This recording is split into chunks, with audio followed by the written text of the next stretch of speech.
Hi hello welcome to Pragati entertainment. మరో సరికొత్త movie రివ్యూతో మళ్ళీ మీ ముందుకు వచ్చేసా. మహేష్ బాబు సమర్పణలో తెరకెక్కిన psychological drama Rao Bahadur movie ఎలా ఉందో పూర్తి రివ్యూ తెలుసుకుందాం. వెంకటేష్ మహా దర్శకత్వంలో రూపొందించిన ఈ చిత్రంలో సత్యదేవ్ ప్రధాన పాత్రలో నటించగా దీపా థామస్, వికాస్ ముప్పాల, ఆనంద్ భారతి తదితరులు కీలక పాత్రలు పోషించారు. జిఎంబి ఎంటర్టైన్మెంట్స్ సమర్పణలో విడుదలైన ఈ సినిమాపై మొదటి నుంచే భారీ అంచనాలు నెలకొన్నాయి. అయితే విడుదలకు ముందే మహేష్ బాబు ఈ సినిమాను ప్రశంసించడంతో పాటు ట్రైలర్ కు కూడా మంచి రెస్పాన్స్ రావడంతో ప్రేక్షకుల్లో ఆసక్తి మరింత పెరిగింది. ఇక కథ విషయానికి వస్తే, క్షీణిస్తున్న రాజవంశం నేపథ్యంలో జీవించే రావ్ బహదూర్ అనే వ్యక్తి చుట్టూ కథ తిరుగుతుంది. అతన్ని వెంటాడుతున్న అనుమానాలు, మానసిక సంఘర్షణల వెనుక అసలు కారణం ఏంటి, చివరకు అతడి జీవితంలో ఏం జరిగింది అనేది ఈ సినిమా ప్రధాన కథ. కథలో సస్పెన్స్, సైకలాజికల్ అంశాలు, ఎమోషన్స్ ను దర్శకుడు ప్రత్యేకంగా చూపించే ప్రయత్నం చేశారు. ఇక దీపా థామస్ రేణుక పాత్ర పోషించారు. రేణుక రామప్ప స్టోరీ ఎలా స్టార్ట్ అయింది, ఈ ప్రశ్నలన్నింటికీ సమాధానం ఇక తెరపై చూడాల్సిందే. ఈ సినిమా కమర్షియల్ ఎంటర్టైనర్ కంటే ఎక్కువగా ఒక సైకలాజికల్ డ్రామా. దర్శకుడు వెంకటేష్ మహా తనదైన శైలిలో నెమ్మదిగా కథను ముందుకు తీసుకెళ్లాడు.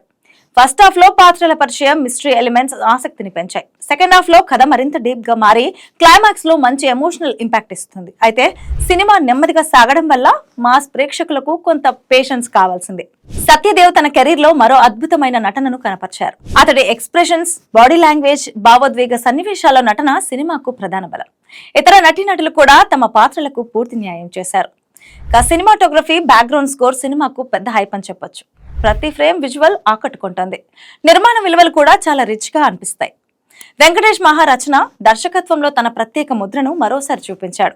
ఇక ఈ మూవీకి ప్లస్ పాయింట్స్: సత్యదేవ్ యాక్టింగ్, కొత్త తరహా కథ, విజువల్స్, బ్యాక్గ్రౌండ్ స్కోర్, క్లైమాక్స్ మరియు ఎమోషనల్ ఎలిమెంట్స్. అలానే ఈ మూవీకి కొన్ని మైనస్ పాయింట్స్ కూడా ఉన్నాయి. నెమ్మదిగా సాగే స్క్రీన్ ప్లే, కమర్షియల్ అంశాలు తక్కువగా ఉండటం, ప్రతి ప్రేక్షకునికి కనెక్ట్ అవ్వకపోవచ్చు, కొంచెం స్లోగా, లాగ్ గా అనిపించవచ్చు. ఇక ఫైనల్ గా విభిన్నమైన కథలు, సైకలాజికల్ థ్రిల్లర్స్ ఇష్టపడే ప్రేక్షకులకు రావ్ బహదూర్ మంచి అనుభూతినిస్తుంది. కమర్షియల్ ఎంటర్టైనర్ ఆశించే వారికి మాత్రం కొంచెం నెమ్మదిగానే అనిపిస్తుంది, ఇష్టపడకపోవచ్చు కూడా.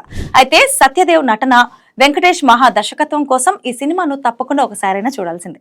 ఇలాంటి మరిన్ని న్యూ మూవీ రివ్యూస్ కోసం చూస్తూనే ఉండండి ప్రగతి ఎంటర్టైన్మెంట్.